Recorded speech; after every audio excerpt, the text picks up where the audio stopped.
Welcome to a quick Foxy Tech Tips tutorial on updating the firmware on your LG Smart TV. First, click on the Settings button on your remote control and then click on All Settings.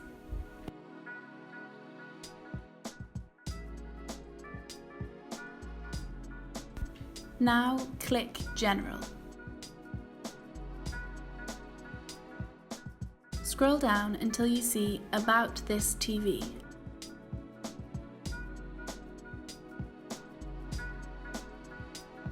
This screen displays your current firmware version.